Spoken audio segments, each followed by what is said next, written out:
ஒரு சன்னியாசி அவர் ஒரு நாள் ஒரு கனவு கண்டாராம். அந்த கனவில் அவர் சொர்க்கத்துக்கு போகிறார். அங்கே ஒரு பெரிய திருவிழா நடந்துக்கிட்டு இருக்குது.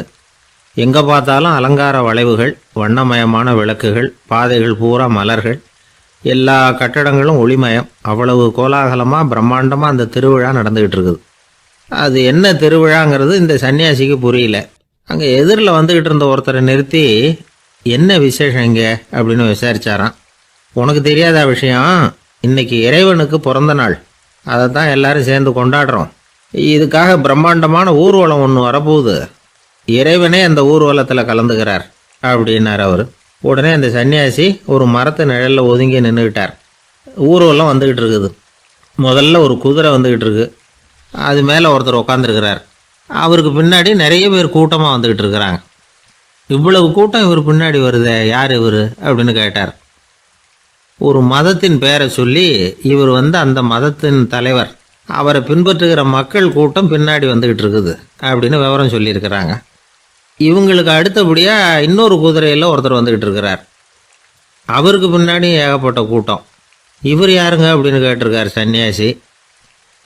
அங்கே இருக்கிறவங்க விவரம் சொல்லியிருக்கிறாங்க. இன்னொரு மதத்தின் பெயரை சொல்லி, இவர் அந்த மதத்தினுடைய தலைவர், அவர் வழியை பின்பற்றுகிறவர்கள் அவர் பின்னாடி கூட்டமாக வந்துக்கிட்டு இருக்கிறாங்க அப்படின்ட்டு இருக்காங்க. இப்படி ஒவ்வொருத்தராக குதிரை மேலே வந்துக்கிட்டே இருக்கிறாங்க. அவங்கள பின்பற்றியும் ஒவ்வொரு கூட்டம் வந்துக்கிட்டே இருக்குது. அந்த பெரிய ஊர்வலம் அது பாட்டுக்கு போய்கிட்டு இருக்குது. கடைசியாக அது முடிஞ்சது ரொம்ப நேரம் கழித்து. அதுக்கப்புறம் கொஞ்சம் நேரம் கழித்து ஒரு வயசான ஆள் குதிரை மேலே வந்துக்கிட்டு இருக்கிறார். ஆனால் அவருக்கு பின்னாடி யாருமே இல்லை. அவர் பரிதாபமாக தனியாக வந்துக்கிட்டு இருக்கிறார்.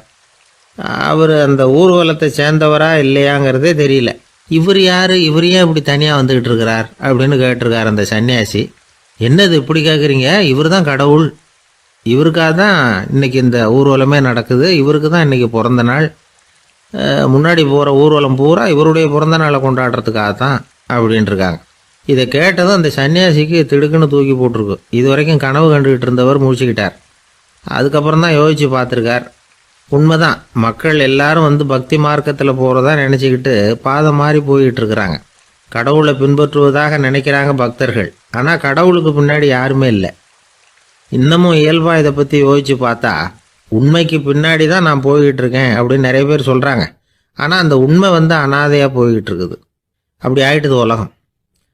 இந்த காலத்துலேயும் ஒரு ஊர்வலம், ஒரு பெரிய மனுஷருக்கு பிறந்த நாள் விழா. அவர் குதிரை மேலே ஏறி முன்னாடி போயிட்டுருக்கிறார். அவருக்கு பின்னாடி ஒரு 100 பேர் தொண்டர்கள் அவங்க பாட்டுக்கு போகிறாங்க. எல்லாம் பணம் கொடுத்து ஏற்பாடு பண்ணவங்க. எல்லாம் பணம் வாங்கிட்டு முன்னாடி போயிட்டுருக்குறாங்க. கொஞ்சம் தூரம் நடந்ததும் கால் வலிக்க ஆரம்பிச்சுட்டுது. ஒவ்வொருத்தராக அப்படியே ஒதுங்க ஆரம்பிச்சிட்டாங்க. அதான் முன்னாடியே பணம் கிடச்சிட்டுதே, இனிமேல் ஒதுங்கினா என்னன்னு ஒதுங்கிட்டாங்க. ஒரு கட்டத்தில் குதிரையில் போகிறவர் தற்செயலாக திரும்பி பார்க்குறாரு. பின்னாடி யாருமே இல்லை. எல்லோரும் ஓடி போயிட்டாங்க. ஒரே ஒரு ஆள் மட்டும் ரொம்ப விசுவாசமாக பின்னாடி நடந்து வந்துக்கிட்டு இருந்தான். ஏன்ப்பா நீ மட்டும் வந்துக்கிட்டு இருக்கிறியே, நீ வீட்டுக்கு போகலையான்னு கேட்டிருக்காரு அவர். நீங்கள் அந்த குதிரையையும் அதுக்குள்ளே வாடகை பணத்தையும் கொடுத்துட்டீங்கன்னா நானும் போயிடுவேன் அப்படின்னு நானும். இந்த ஆள் ஒரு ஊரில் ஒரு ஆள் இருந்தான். தையல் கடை வச்சுருந்தான். அவங்ககிட்ட ஒருத்தன் ஒரு சட்டை துணி எடுத்து கொடுத்து தைக்க சொல்லியிருந்தான். வர்ற சனிக்கிழமை வா, வாங்கிட்டு போ அப்படின்னு அவன் சொல்லியிருந்தான். அதே மாதிரி இவன் வந்தான். அவன் தச்சு வச்சிருந்த சட்டையை கொடுத்தான். இவன் வாங்கி அங்கேயே போட்டு பார்த்தான். கை நீளம் ஒன்றுக்கு ஒன்று வித்தியாசமாக இருந்தது. வலது கை இடது பக்கத்தை விட நீளம் குறைச்சலாக இருந்தது. அவன் முணுமுணுக்க ஆரம்பிச்சுட்டான். என்ன இது இப்படி தைச்சுட்டியேன்னு. இதுக்கு அவன் சொன்னான், ஐயையோ இதுக்காகவா சங்கடப்படுறீங்க, வலது கையை மட்டும் கொஞ்சம் உள்ளே இழுத்தாப்புல வச்சுக்கிட்டீங்கன்னா சரியாக போகுது. மற்றபடி அந்த சட்டையில் உள்ள கலை அம்சத்தை கவனிங்க. எவ்வளோ அற்புதமாக தைச்சிருக்கேன் பாருங்கள். ஒரு சின்ன குறைய இப்படிலாம் பொருட்படுத்த வேண்டியதில்லை. நான் சொன்னது மாதிரி கையை கொஞ்சம் உள்ளே இழுத்தது மாதிரி வச்சுக்கிட்டு நடந்து போங்க, ஜோராக இருக்கும் அப்படின்னா. அவனும் யோசிச்சு பார்த்தான். சரியான யோசனையாக தான் தோணுச்சு. கொஞ்சம் முயற்சி பண்ணி வலது கையை கொஞ்சம் உள்ளே இழுத்து சட்டை சரியாக இருக்கிறது மாதிரி பண்ணிக்கிட்டான். இப்போ மறுபடியும் ஒரு பிரச்சனை. வலது கையை உள்ளே இழுத்த மாதிரி அப்படியே வச்சுக்கிட்டதும் முதுகு பக்கம் கொஞ்சம் துணி தளர்த்தியாக தொங்குறது மாதிரி தெரிஞ்சுது. என்ன இது, முதுகு பக்கம் துணி குவிஞ்சுட்டுதே, தொங்குதே அப்படின்னா மறுபடியும், அடடா இதுக்காகவா கவலைப்படுறீங்க, உடம்ப அதுக்கு தகுந்த மாதிரி கொஞ்சம் வளைச்சிக்கிட்டா சரியாக போடுது. இதுக்காக அந்த அழகான தையலை பிரித்து அதில் உள்ள கலை அம்சத்தை கெடுக்கிறதுக்கு என் மனசு இடம் தரல. எவ்வளவுக்கு தளர்த்தியா இருக்கோ அவ்வளவுக்கு கொஞ்சம் உடம்ப வளைச்சி அப்படி குனிஞ்சது மாதிரி போங்க போதும் அப்படின்னா. அதுவும் நல்ல யோசனையாக தான் பட்டுது இவனுக்கு. சரின்னு சொல்லிவிட்டு புறப்பட்டான். தெருவில் இறங்கினான். கையை கொஞ்சம் உள்ளே இழுத்தான். உடம்ப கொஞ்சம் முன்னால் வளைச்சான். சட்டைக்கு தகுந்த மாதிரி உடம்ப பண்ணிக்கிட்டான். மெதுவாக நடந்து போகிறான். இப்போ எதிரில் இன்னொருத்தன் வரான். இவனை பார்க்குறான். இவன் போட்டிருக்கிற சட்டையை பார்க்குறான். ஆஹா அற்புதம்ங்கிறான். சும்மா சொல்லக்கூடாது, ரொம்ப நல்லா இருக்குது. நிச்சயமாக இது இந்த ஊர் மேலே தெருவில் இருக்கிற ஒருத்தன் இருக்கானே, அவன் தைச்சதாக தான் இருக்கணும் அப்படின்னா. இதை கேட்டதும் அவனுக்கு ஆச்சரியம். எப்படி அவ்வளவு கரெக்டாக கண்டுபிடிச்சிங்க அப்படின்னு கேட்டிருக்கான். இதுக்கு அந்த வழிபோக்கன்னு சொன்னானா, அவன் ரொம்ப கெட்டிக்காரன். உங்களை மாதிரி உடம்பும் கையும் வளைஞ்சு போன ஒரு ஆசாமிக்கு அவனை தவிர வேற யாராலேயும் இவ்வளவு பொருத்தமான ஒரு சட்டையை தைக்க முடியாது அப்படின்னானா. பாருங்க, அவனுக்காக இவன் அனுசரிக்க போய் இவனோட நிலைமை எப்படி ஆயிடுது பாருங்க. இதே மாதிரி தான் சில சடங்குகளும் சம்பிரதாயங்களும் நம்மளை கோமாளி ஆக்கி விட்டுரும். எதுவாக இருந்தாலும் அதில் அறிவுபூர்வமான அணுகுமுறை அவசியம். ஒரு நர்ஸ் அவசரமாக ஓடி டாக்டர்கிட்ட சொல்லிச்சான், டாக்டர் ஒரு தப்பு நடந்து போச்சு. 10ஆம் நம்பர் பெட்டில் இருக்கிற பேஷண்ட்டுக்கு காலில் ஆப்ரேஷன் பண்ணுறதுக்கு பதிலாக கையில் ஆப்ரேஷன் பண்ணி விட்டீங்க. கை ஆப்ரேஷன் பண்ணிக்க வேண்டிய ஆள் 7ஆம் நம்பர் பெட்டில் இருக்கார் அப்படின்னு தான். அதுக்கு ஒரு பதட்டப்படாமல் சொன்னாராம், பரவாயில்ல இவரை தூக்கி 7ஆம் நம்பர் பெட்டில் போட்டுரு அப்படின்னாராம். அசோக மன்னர் வந்துகிட்டு இருக்கார். அவருடைய ஆலோசகர்கள் எல்லாம் பக்கத்தில் வந்துகிட்டு இருக்கிறாங்க. அந்த சமயத்தில் எதிரில் ஒரு புத்த பிக்ஷு வர்றார். அசோகர் பார்க்கிறார். ஓடி போய் அவர் காலில் விழுந்து வணங்குறார். அசோக மன்னரின் தலை அந்த புத்த துறவியின் பாதத்தில் பட்டுக்கிட்டு இருக்கு. பக்கத்தில் நின்றுகிட்டு இருந்த அமைச்சருக்கு இது ரொம்ப சங்கடமாக போச்சு. ரொம்ப வருத்தப்பட்டார். நம்ம அசோக சக்கரவர்த்தி எப்பேற்பட்டவர், அவரோட தலை ஒரு சன்னியாசியின் பாதத்தில் படுறதா அப்படின்னு நினைச்சு ரொம்ப கவலைப்பட்டார். அரண்மனைக்கு திரும்பினதும் அமைச்சர் மெதுவாக ஆரம்பிச்சார், அரசே எனக்கு ரொம்ப வருத்தமா இருக்குது அப்படின்னார். எதுக்குன்னார் மன்னர். அசோக சக்கரவர்த்தியின் தலை, அதாவது அந்த சிரம் ரொம்ப மதிப்புமிக்க ஒன்று.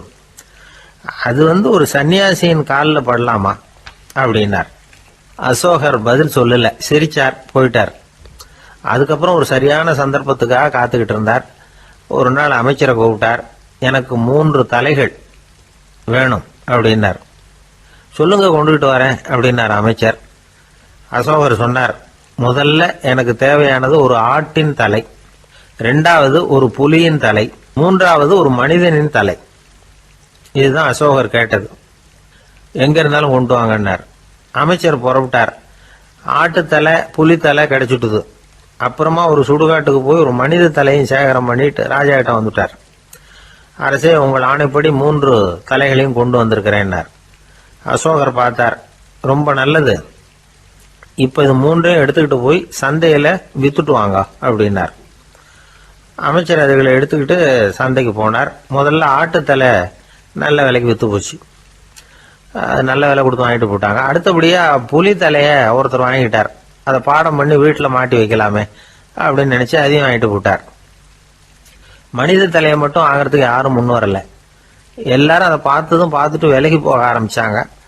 அமைச்சர் திரும்பி வந்தார். அரசே, இந்த தலையை மட்டும் யாரும் வாங்க மாட்டேங்கிறாங்க அப்படின்னார். சரி பரவாயில்ல, இதை இலவசமாவே எனாமாவே யாருக்கிட்டையாவது கொடுத்துட்டு வந்துருங்க அப்படின்னார். அமைச்சர் மறுபடியும் சந்தைக்கு போனார். இதை இலவசமா தரேன், இதை வாங்கிக்கோங்க அப்படின்னார். அப்பவும் அதை யாரும் வாங்கிக்கிறதுக்கு தயாரா இல்லை. மறுபடியும் திரும்பி மன்னர்கிட்ட விவரத்தை சொன்னார். இப்போ மன்னர் சொல்றார், அமைச்சரே, உயிர் இருக்கிற வரைக்கும் தான் இந்த தலைக்கு மதிப்பு. ஜீவன் போனதுக்கு அப்புறம் அதோட மதிப்பும் போயிடுது. அதனால மதிப்பு இருக்கும் பொழுதே பெரியவர்கள் பாதம் பணிந்து அந்த புனிதத்தை பெற்றுக்கொள்ளணும் அப்படின்னார். பணிவுங்கிறது வேற, அடிமைத்தனம்ங்கிறது வேற. பெரியவர்களை பணிவது நமக்கு பெருமை தரக்கூடிய விஷயம். இதை மனசுல வச்சுக்கிட்டு எப்போ காலில் விழணும், எப்போ காலில் விழக்கூடாது அப்படிங்கிறத முடிவு பண்ணிக்கணும். ஒரு சாதாரண ஆள் நடந்து வந்துகிட்டு இருந்தார். எதிரில் ஒரு பெரிய மனுஷன் ஓடி போய் அவர் காலில் விழுந்து தன்னுடைய தலையை அவர் பாதத்தில் கொண்டு போய் வச்சார். கொஞ்ச நேரம் கழிச்சு எழுந்திரிச்சு வந்துட்டார்.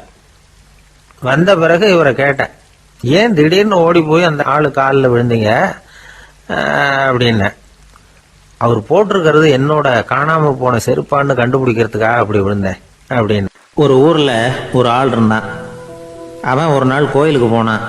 கடவுள்கிட்ட வேண்டிக்கிட்டான், எனக்கு ஒரு 1,00,000 ரூபா நீ கொடுத்தா நான் உன் சன்னதியில் ஒரு தேங்காய் உடைக்கிறேன் அப்படின்னு வேண்டிக்கிட்டான். கடவுள் பார்த்தார். உடனே அவன் கண் முன்னாடி தோன்றினார். இந்தா நீ கேட்ட 1,00,000 ரூபாய் அப்படின்னு சொல்லி அவன் கையில் பணத்தை கொடுத்துட்டு மறைஞ்சிட்டார். இவனால் நம்பவே முடியல. இவ்வளவு சுலபமாக கிடைக்கும்னு தெரிஞ்சிருந்தா அனாவசியமாக ஒரு தேங்காய் உடைக்கிறேன்னு வேண்டியிருக்க வேண்டியது இல்லையே அப்படின்னு நினச்சான். இருந்தாலும் வேண்டுதலை நிறைவேற்ற வேண்டியது கடமை. அதுக்காக என்ன பண்ணால், பக்கத்தில் ஒரு கடைக்கு போனான். ஒரு தேங்காயை கையில் எடுத்தான். இது என்ன விலைன்னு கேட்டான். 5 ரூபான்னார் கடையில் இருந்தவர். அதிகமாக இருக்குதே விலைன்னா. அப்படின்னா ஒன்று செய்யுங்க, அடுத்த ஊருக்கு போங்க, அங்கே தென்னந்தோப்பு அதிகம், அதனால் அங்கே இதை விட குறைஞ்ச விலைக்கு கிடைக்கும் அப்படின்னார். சரின்னு அடுத்த ஊருக்கு கிளம்புனான். அங்கே போய் விசாரித்தான். ஒரு தேங்காய் 3 ரூபாய் விலைன்னாங்க. இதுவும் அதிகமாக தெரியுதேன்னா. அப்படின்னா ஒன்று செய்ய, அதோ அந்த ஆற்று ஓரமாக ஒரு தென்னை மரம் இருக்குது பார், அதில் நீயே ஏறி பறிச்சுக்கோ, ஒரு தேங்காய்க்கு 1 ரூபா கொடுத்தா போதும் அப்படின்னார் அந்த தோப்புக்கு சொந்தக்காரரு. இவனுக்கு மரம் ஏற தெரியாது. இருந்தாலும் ஆசை யாரை விட்டுது, விலை சல்லிசாக இருக்குதே. ஆற்று ஓரம் போனால் தட்டு தடுமாறி அந்த மரத்தில் ஏறினா அந்த தென்னை மரம் வளைஞ்சி ஆற்று பக்கம் போய் அப்புறம் நிமிர்ந்து இருந்தது. அதாவது மரத்தின் உச்சி சரியாக ஆற்றுக்கு நடுவில் இருந்தது. ஆற்றுல வெள்ளம் கரபுரண்டு ஓடிக்கிட்டு இருக்கு. இவன் கடவுள் கொடுத்த 1,00,000 ரூபாயை மடியில் வச்சு இறுக்கி கட்டிக்கிட்டான். உச்சிக்கு போய் காய் பறிக்கிற சமயத்தில் காற்றும் மழையும் பலமாக கலந்து அடிக்க ஆரம்பிச்சுட்டுது. கால் வழுக்கி விட்டுட்டுது. இவன் சடார்னு ஒரு தென்னை மட்டையை பிடிச்சிக்கிட்டு தொங்க ஆரம்பிச்சிட்டான்.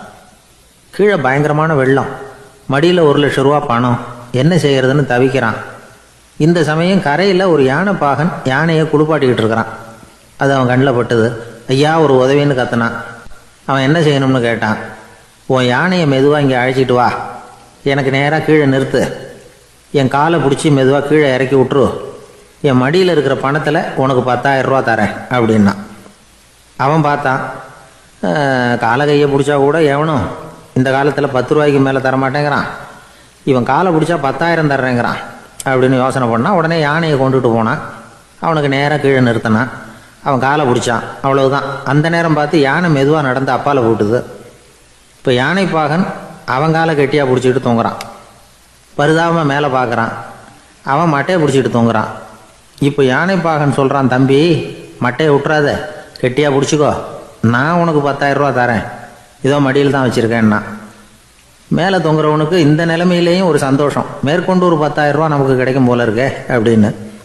இந்த சமயத்தில் ஒருத்தன் ஒட்டகத்தை ஓட்டிகிட்டு வந்தான் அந்த பக்கமாக குளிப்பாட்டுறதுக்கு.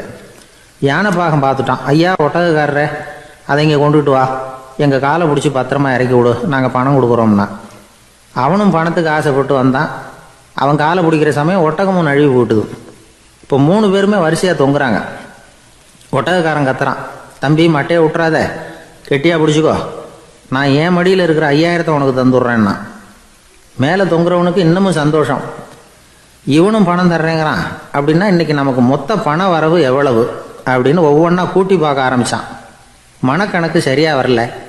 அதனால் அப்படியே விரலை விட்டு எண்ண ஆரம்பித்தான். அவ்வளவுதான். மட்டையை விட்டுட்டு கை நழுவி வந்துட்டுது.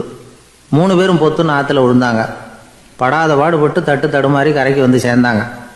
3 பேர் மடியில் இருந்த பணமும் ஆற்றோட போட்டுது. பேராசை பெருநஷ்டம் அப்படின்னு ஒரு பழமொழி இருக்குல்ல, அதை விளக்கறதுக்காக சொல்லப்பட்ட கதை இது. இந்த காலத்தில் ஒருத்தர் ஒரு நீச்சல் குளத்தில் நீச்சல் அடிச்சுக்கிட்டு இருக்கிறார். காவலுக்கு இருந்தவர் அதை கவனிச்சுட்டார். கரையிலேருந்து சத்தம் போட்டாராம், இதோ பாருங்க, இங்கே ராத்திரி 8 மணிக்கு மேலே நீச்சல் அடிக்கிறது சட்டப்படி குற்றம், அதுக்கு அனுமதி கிடையாது, தெரியாதா உங்களுக்கு அப்படின்னாராம். இதுக்கு அவர், ஐயையோ நான் நீச்சல் அடிக்க வந்தவன் இல்லைங்க, சும்மா சுற்றி பார்க்க வந்தவன், தடுமாறி குளத்தில் விழுந்துட்டேன், நீச்சல் தெரியாது, அதனால் தத்தளிச்சுக்கிட்டு இருக்கிறேன் அப்படின்னு கத்துனாராம். கரையில் இருந்தவர் பார்த்தார். ஓ அப்படின்னா சரி, அதுக்கு ஒன்றும் தடை இல்லை அப்படின்னு சொல்லிவிட்டு அவர் பாட்டுக்கு நடந்து போயிட்டாராம். ஒரு ஊரில் ஒருத்தர் இருந்தார். ரொம்ப நல்லவர். யாருக்காவது ஏதாவது கொடுத்துக்கிட்டே இருப்பார். கொடையாளி. தினமும் யாராவது ஒருத்தருக்கு ஏதாவது கொடுக்கலன்னா அவருக்கு தூக்கம் வராது. அப்படி ஒரு பழக்கம். அது மட்டும் இல்லை, அவர் கொடுக்கறது அடுத்தவங்களுக்கு தெரியாது. அவ்வளவு ரகசியமாக அதை கொடுப்பார். வலது கை கொடுக்கறது இடது கைக்கு தெரியக்கூடாதுன்னு சொல்லுவாங்கள்ல, அது மாதிரி அவர். ஒரு நாள் ராத்திரி அவர் ஏற்கனவே தயாராக கட்டி வச்சிருந்த பணம் முடிச்ச கையில் எடுத்துக்கிட்டு வீட்டை விட்டு வெளியில் வந்தார். தெருவில் இறங்கி நடந்தார். இன்னைக்கு யாருக்கு தர்மம் செய்யறது அப்படின்னு யோசனை பண்ணிட்டு இருட்டில் நடந்து வந்துகிட்டு இருக்கிறார். யாரோ ஒருத்தர் எதிரில் வர்றது மாதிரி தெரிஞ்சுது. உடனே அவர் கிட்ட போனார். தன்கிட்ட இருந்த பணம் முடிச்சு அவசரமாக அவர் கையில் திணிச்சுட்டு திரும்பி வந்துட்டார். அப்பாடா, ஒரு வழியாக யாருக்கும் தெரியாமல் இன்னைக்கு தர்மம் பண்ணியாச்சு அப்படிங்கிற மகிழ்ச்சி, மன நிறைவு அவர் முகத்தில். நிம்மதியாக தூங்கினார். அப்புறம் எழுந்திரிச்சார். மறுநாள் காலையில் ஊர் பூரா ஒரே பேச்சு. என்ன பேச்சுன்னா, நேற்று ராத்திரி ஒரு திருடன் கையில் யாரோ பணத்தை கொடுத்துட்டு போயிருக்கிறாங்க அப்படின்னு எல்லாரும் பேசிக்கிட்டு இருக்கிறாங்க. இதை கேள்விப்பட்டதும் அந்த பெரியவருக்கு ரொம்ப வருத்தமாக போச்சு. அடடா, போயும் ஒரு திருடனுக்காக உதவி பண்ணியிருக்கிறோம், பிரயோஜனம் இல்லாமல் போட்டுதே அப்படின்னு நினைச்சார். சரி, இன்னைக்கும் யாருக்காவது உதவி பண்ணணும் அப்படின்னு முடிவு பண்ணினார். ராத்திரி நேரம் வந்தது. இவர் வழக்கம் போல தெருவில் இறங்கி நடந்தார். கையில் பணம் முடிச்சு. எதிரில் ஒரு பொன் உருவம் மங்கலா தெரிஞ்சது. இவர் உடனே அந்த பெண்கிட்ட பணத்தை கொடுத்துட்டு திருப்தியாக திரும்பி வந்துட்டார். மறுநாள் காலையில் ஊர் பூரா என்ன பேசிக்கிட்டாங்க தெரியுமா? நேற்று ராத்திரி நெறி தவறி நடக்கிற ஒரு பெண்ணின் கையில் யாரோ பணத்தை வச்சுட்டு போயிருக்கிறாங்க அப்படின்னு எல்லாரும் பேசிக்கிறாங்க. அடடா, இன்னைக்கும் தவறுதலாக நடந்து போச்சு அப்படின்னு ஒரு வருத்தப்பட்டார். இருக்கட்டும், இன்னைக்கும் ஏதாவது தர்மம் பண்ணுவோம் அப்படின்னு நினச்சிக்கிட்டாரு. 3வது நாள் ராத்திரியும் புறப்பட்டார். இப்பவும் எதிரில் ஒருத்தர் வந்தார். இவர் பணத்தை கொடுத்தார், திரும்பி வந்துட்டார். மறுநாள் மக்கள் என்ன பேசிக்கிட்டாங்கன்னா, நேற்று ராத்திரி ஒரு செல்வந்தர் கையில் யாரோ பணத்தை கொடுத்துட்டு போயிருக்கிறாங்க அப்படின்னு பேசிக்கிட்டாங்களாம். அவருக்கு ரொம்ப வருத்தமாக போட்டுது. என்ன இது, தினம் இப்படி ஆகிட்டு இருக்குதே அப்படின்னு நினச்சிக்கிட்டே படுத்து தூங்கினார். அன்னைக்கு ராத்திரி ஒரு கனவு. அந்த கனவுல இறைவன் வந்து சொன்னாராம், இதை பாருப்பா, நீ கொடுத்த தர்மம் வீணா போயிடல. உன்கிட்ட பணம் வாங்கின அந்த திருடன் திருந்திட்டான், அந்த பொண்ணும் திருந்திட்டா, அந்த செல்வந்தனும் கொடையாளி ஆயிட்டான், எல்லாருக்கும் உதவி பண்ண ஆரம்பிச்சுட்டான் அப்படின்னு சொன்னாராம். இந்த கதையை சொன்னவர் யாருன்னா நபிகள் நாயகம். இதுல உள்ள கருத்து என்னன்னா, நல்ல மனசோட தர்மம் பண்ணுனா அது வீணா போறதில்லை. இன்னொரு கருத்து, தர்மம் வந்து தன்னை மட்டுமல்ல அடுத்தவங்களையும் தீமையிலிருந்து காப்பாற்றும். இதுதான் நாம புரிஞ்சுக்க வேண்டியது. இந்த காலத்திலையும் இது மாதிரி சில சம்பவங்கள் நடக்கிறது உண்டு. ஒரு பெரியவர் இருட்டில் நடந்து வந்துகிட்டு இருந்தாரு.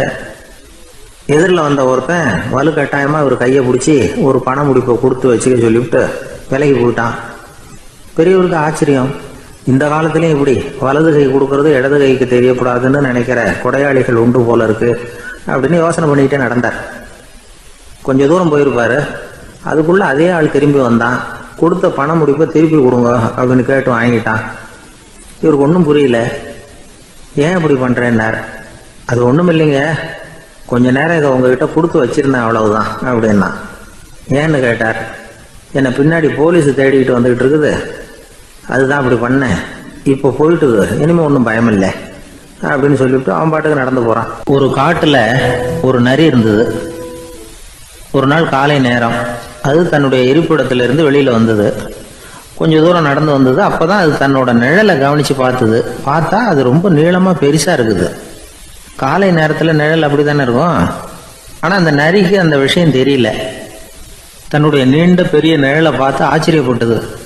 ஆஹா, நாம இவ்வளவு பெருசாவா இருக்கிறோம் அப்படின்னா என்னுடைய காலை சாப்பாட்டுக்கு ஒரு யானை இல்லைன்னா ஒரு ஒட்டகம் கிடைச்சாதான் சரியா இருக்கும் போல இருக்கு அப்படின்னு முடிவு பண்ணிட்டுது. உடனே ஒரு யானை அல்லது ஒட்டகத்தை தேடி அலைஞ்சது, எங்க கிடைக்கும்னு. கிடைக்கவே இல்லை. மத்தியானம் 12 மணி ஆயிட்டுது. பசியோடு அலையுது. இப்ப தன்னோட நிழலை பார்த்தது. அது மத்தியான நிழல் எப்படி இருக்கும், அது ரொம்பவும் குறுகி போய் தெரிஞ்சுது. உடனே அந்த நரி என்ன நினைச்சுக்கிட்டு தான் தெரியுமா, காலை ஆகாரம் சாப்பிடாததுனால நம்ம உடம்பு இப்படி அழிச்சு போட்டுதே அப்படின்னு நினைச்சுக்கிட்டு தான். கொஞ்ச நேரம் கழிச்சு மறுபடியும் தன்னுடைய நிழலை பார்க்குது. அது இன்னமும் குறுகி போய் காலடியிலேயே வந்துட்டுது. அதுக்கு பயமா போயிடுது. ஐயையோ, இன்னும் கொஞ்ச நேரத்துல நாம இறந்துருவோம் போல இருக்க, இப்ப என்ன செய்யறது? இந்த சமயத்துல ஒரு எறும்பு கிடைச்சா கூட போதும், அதை நம்ம காலை ஆகாரமா நினைச்சு சாப்பிட்டுள்ளாமே அப்படின்னு நினைச்சுதான். நம்முடைய நிழல் கூட நம்மள மாதிரியே தான் அடிக்கடி மாறிக்கிட்டே தான் இருக்குது. அது எப்பவும் ஒரே மாதிரி இருக்கிறது இல்ல. மனிதனுக்கு ஏற்படுகிற தன்முனைப்பு இருக்கு பாருங்க, ஈகோ, அது கூட ஒரு நிழல் மாதிரி தானா. அப்படி நினைக்க ஆரம்பிச்சுட்டா அதனால ஏதும் பிரச்சனை வராதான். தன் முனைப்பை நிழல் போலவே ஏற்றுக்கொள்ளுங்கள் அப்படிங்கிறது பெரியவங்க கருத்து. ஒரு காரியத்தை வெற்றிகரமா நல்ல விதமா செஞ்சு முடிக்கிறோம்னு வச்சுக்கோங்க, அந்த சமயத்துல ஒரு வித நுட்பமான தற்பெருமை நமக்குள்ள உண்டாகுது. இது இயற்கையானது, அதனால இது மேல பற்று வைக்கக்கூடாது. அப்படி வைக்க ஆரம்பிச்சுட்டா அந்த தற்பெருமை ஒரு நிரந்தர விருந்தாளியா நம்ம கிட்ட தங்கிக்கும். நம்ம நிழல் எப்படின்னு பாருங்க, நாம நடக்கும் பொழுது நம்ம பின்னாடியே வரும். தன்முனைப்பையும் அப்படியே நினைச்சுக்குங்க. நிழல் யாருக்கும் எந்த பிரச்சனையையும் உண்டாக்குறது இல்லை. ஆனா அந்த நிழலை கண்டே நாம பயப்பட ஆரம்பிச்சுட்டா நாம எதுலையும் வெற்றி காண முடியாது. நிழலோட சண்டை போடக்கூடாது. அது மாதிரி தன்முனைப்போடவும் நாம சண்டை போட வேண்டியதில்லை. இல்லாத ஒன்றோடு சண்டை போடுறது எப்படின்னா, அது இருட்டோட சண்டை போடுறது மாதிரி. நாம நிழல் கிடையாது, நம்ம கிட்ட இருக்கிற தன்முனைப்பு ஒரு நிழல். நம்ம நிழலையும் நமக்கு சமமா பாக்குறோம் பாருங்க, அங்கதான் சிக்கலே ஆரம்பம். இப்போ நாம நடந்து போய்கிட்டு இருக்கிறோம், நம்ம நிழல் தரையில விழுது. யாரோ ஒருத்தர் நம்ம நிழல் மேல காலை வச்சு நடந்து போறார். உடனே அவர்கிட்ட சண்டைக்கா போறோம், ஏண்டா என் நிழலை மிதிச்ச அப்படின்னு. நமக்கு தெரியும் அது நிழல் தாங்கிறது. அவர் உங்க மேல நடக்கல, உங்களுடைய நிழல் மேலதான் நடக்கிறார். அது மாதிரி உங்க தன்முனைப்பின் மேல யாராவது நடந்தா உங்களை அவமானப்படுத்துறதா நினைக்கிறீங்க. காரணம், நாமளும் நம்ம தன்முனைப்பும் ஒண்ணுங்கிற நினைப்பு தான் காரணம், மற்றபடி வேற ஒண்ணும் கிடையாது. நம்ம நிழல் மேல நடக்கிறவர் நம்மளை காயப்படுத்துறது இல்லை. தன்முனைப்பை வேண்டாத ஒன்னாவும் பார்க்க வேண்டியதில்லை. அது இயற்கை. நிழலை உங்க முன்னாடி வைக்க வேணாம், அது உங்க பின்னாடியே இருக்கட்டும். நிழலின் நிழலாகி விடாதீர்கள், நீங்கள் நீங்களாகவே இருங்கள். இதுதான் சான்றோர் சிந்தனை. ஒரு பேருந்துல ஒரே நெரிசல்.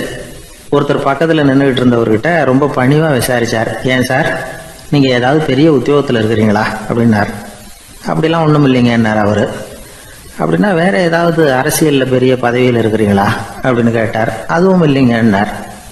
சரி, பணமாவது அதிகமா வச்சிருக்கீங்களா அப்படின்னு கேட்டார். அப்படிலாம் ஒன்றும் கிடையாது சார்னார் அவரு. அப்புறம் எதுக்குடா என் காலை மிதிச்சுக்கிட்டு இருக்கிற, எடுறா காலை அப்படின்னாராம் இவர். ஒரு பெரிய குடும்பத்துல பிறந்தவர். இருக்கிற சொத்துக்கள் எல்லாத்தையும் வாரி வழங்கி விட்டு காட்டுக்கு புறப்பட்டார் தவம் செய்யறதுக்காக. இருந்தது ஊராவும் கொடுத்துட்டார், இனிமே எதுவுமே இல்லை கொடுக்கறதுக்கு. அப்போ கடைசியா ஒருத்தன் கையை நீட்டினானா, ஐயா ஏதாவது கொடுங்கன்னு இருக்கான். அவர் பார்த்தார், கட்டியிருக்கிற வேட்டியை தவிர வேற எதுவுமே இல்லை. 8 முழம் பட்டு வேட்டி, ஜரிகை கரையோடு இருக்குது. கடைசியா அதை தான் எடுத்துக்கிட்டு அவர் புறப்பட்டு இருக்கார். அவர் பார்த்தார், எதிரில் அவன் பரிதாபமா நின்றுட்டு இருக்கிறான். அந்த 8 முழ வேட்டியை 2ஆ கிழிச்சார். 4 முழத்தை அவங்ககிட்ட கொடுத்தாரு. மீதி 4 முழத்தை தன்னுடைய இடுப்புல கட்டிட்டு அவர் காட்டுக்கு போயிட்டார். இவன் என்ன பண்ணான் தெரியுமா, கையில கிடைச்ச 4 முழத்தை எடுத்துக்கிட்டு கடை வீதிக்கு போனான். பழைய பட்டு வேட்டி ஜருகை இதையெல்லாம் விலைக்கு வாங்குற வணிகர் ஒருத்தர் இருக்கார், அவர்கிட்ட போனான். இதை விலைக்கு எடுத்துக்கிறீங்களா அப்படின்னு கேட்டிருக்கான். அவர் வாங்கி பார்த்துருக்கார். ஆஹா, இது ரொம்ப அருமையான வேட்டி, விலை உயர்ந்த ஜருகை, இது ஏது உனக்கு அப்படின்னு கேட்டாரான். அவன் நடந்தது சொல்லியிருக்கான். அப்படின்னா ஒன்று செய்ய, இந்த வேட்டியோட இன்னொரு பாதியையும் மெதுவாக வாங்கிட்டு வந்துரு, உனக்கு நிறைய பணம் தர்றேன் அப்படின்னாரான் அந்த வணிகர். இவன் கொஞ்சம் யோசனை பண்ணி பார்த்தான். கொஞ்சம் இருங்க, வந்து விடுறேன் அப்படின்னு சொல்லிவிட்டு நேராக காட்டுக்கு போனான். அவர் எங்கே இருக்காருன்னு தேடி கண்டுபிடிச்சான். அவர் ஒரு இடத்துல தவக்கோலத்தில் இருக்கிறார்.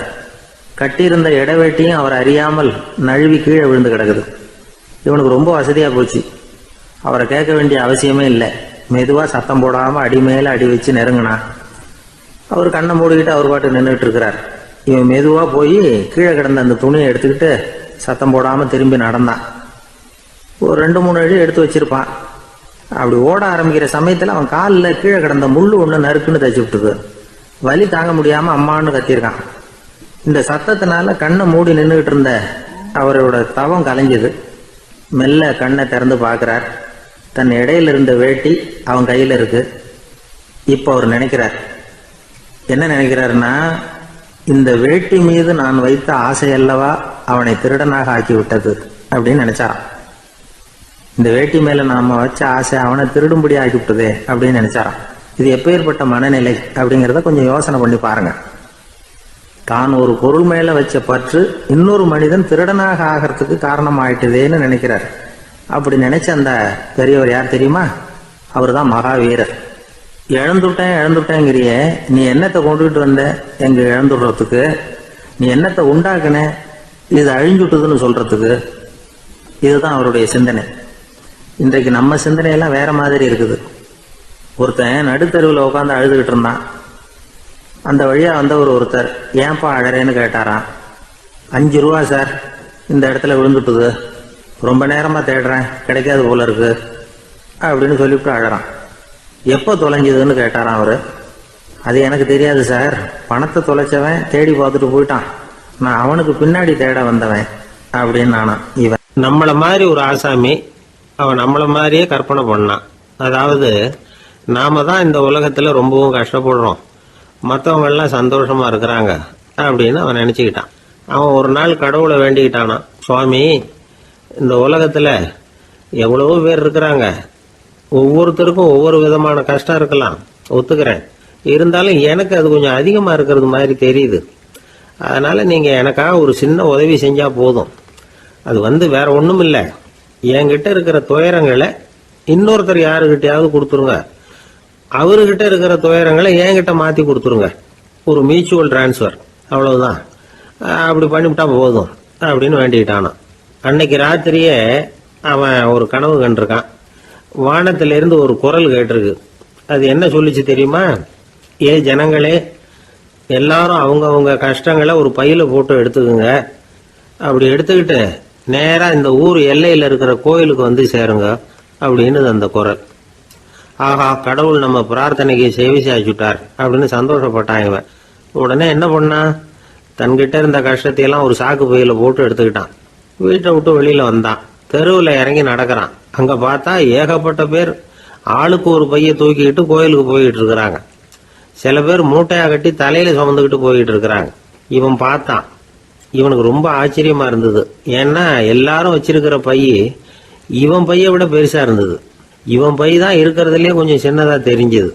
இப்ப அவன் மறுபடியும் சாமியை வேண்டிக்கிட்டான், கடவுளே, இப்ப உள்ள சூழ்நிலையை கவனிச்சா என்கிட்ட இருக்கிற பைய பரவாயில்லன்னு தோணுது, அதனால வேற பைய எதையும் மாத்த வேணாம், இதுவே பரவாயில்ல, இந்த பையோட திரும்பி வீட்டுக்கு போனா போதும்னு நினைக்கிறேன் அப்படின்னு ஏதோ நினைக்க ஆரம்பிச்சுட்டாங்க. எல்லாரும் கோயிலுக்கு போய் சேர்ந்தாங்க. கோயில்ல அந்த குரல் மறுபடியும் கேட்டுது. எல்லாரும் அவங்கவுங்க பைகளை சோகத்துல தொங்க விடுங்க, திடீர்னு விளக்குகள் அணையும், மணி அடிக்கப்படும், அதுதான் அடையாளம். அந்த சமயத்துல இருட்டுல உங்களுக்கு வேண்டிய பைய நீங்க மாத்தி எடுத்துக்கலாம், தேர்ந்தெடுத்துக்கலாம். வெளிச்சம் இருக்கிறப்பவே உங்களுக்கு பிடிச்ச பைக்கு பக்கமா பார்த்து நீங்க நின்னுக்கலாம் அப்படின்னு சொல்லி விவரம் சொல்லிச்சான் அந்த குரல். அப்படி சொன்னதுக்கு அப்புறம் திடீர்னு விளக்கு அணைஞ்சுது, மணி அடிச்சுது. கொஞ்ச நேரம் கழிச்சு மறுபடியும் விளக்குகள்லாம் எரிஞ்சுது. இப்போ பார்த்தா எல்லாரும் அவங்கவுங்க பையையே கெட்டியா பிடிச்சிக்கிட்டு நிக்கிறாங்க. இவனும் அப்படியே நிக்கிறான். இவன் மெதுவா பக்கத்துல நிக்கிறவங்கிட்ட கேட்டானா, ஏன் நீங்க பைய கையிலேயே வச்சிருக்கிறீங்க, செவுத்துல மாட்டலையா அப்படின்னு கேட்டிருக்கான். இல்லப்பா, நீ ஏன் கையிலேயே வச்சிருக்கிறியோ அதே காரணத்துக்காக தான் நாங்களும் வச்சிருக்கிறோம். நம்ம கவலைகளை பத்தி நமக்கு ஓரளவுக்காவது தெரியும், ஆனா மற்றவங்க கவலைகள் நமக்கு பரிச்சயம் இல்லாதவை, பழக்கம் இல்லாதது. அதனால நமக்கு தெரிஞ்ச கவலைகளை சமாளிக்கிறது சுலபம். தெரியாததை சமாளிக்கணும்னா மறுபடியும் ஆரம்பத்துல இருந்து ஆரம்பிக்கணும். அதனால பழைய நண்பர்களோட வாழறது தான் மேல் அப்படின்னு நானான். அதுக்கப்புறம் அவன் தன்னோட பைய போதும்னு வீட்டுக்கு திரும்பி வந்துட்டானான். இது ஒரு பெரியவர் சொல்லி இருக்கிற கதை. அதனால நம்ம கிட்ட இருக்கிற கஷ்டங்கள் தான் பெருசு, அதை இன்னொருத்தங்கிட்ட கொடுத்துட்டு மாத்திக்கலாம் அப்படின்னு நினைக்கிறது தப்பு. இதே மாதிரி இன்னொரு சம்பவம். ஒரு ஊர்ல ஒரு நாள் ராத்திரி ஆகாயத்தில இருந்து கடவுள் குரல் கேக்குது. இந்த ஊர்ல இருக்கிற ஜனங்கள்லாம் கொஞ்சம் கவனிங்க, உங்களுக்கு ஒரு செய்தி. அதாவது இங்க இருக்கிற ஜனங்கள்லயே கொஞ்சம் கூட கவலையே இல்லாத ஆள் யாருன்னு எனக்கு தெரியணும். அதனால எல்லாரும் அவங்க கவலைகளை ஒரு பையில போட்டு எடுத்துக்கிட்டு கோயிலுக்கு வாங்க அப்படின்னாரு கடவுள். உடனே வரிசையா எல்லாரும் வர ஆரம்பிச்சாங்க. எல்லார் கையிலயும் பை இருந்தது, சின்னதும் பெருசுமா. கவலையே இல்லாத ஆள் யாருன்னு தேடினார் கடவுள். ஒரே ஒரு ஆள் மட்டும் கையில எதுவும் இல்லாம வெறும் கையை வீசிக்கிட்டு ரொம்ப ஜாலியா நடந்து வந்துகிட்டு இருந்தான். கடவுள் அவங்ககிட்ட போனார். ஏன்பா, உனக்கு கவலையே இல்லையா அப்படின்னு கேட்டார். எனக்கும் சில கவலைகள்லாம் உண்டு அப்படின்னு அவன். எங்க அதெல்லாம்னு கேட்டிருக்காரு கடவுள். பின்னாடி லாரியில வந்துகிட்டு இருக்கு அப்படின்னு அவன்.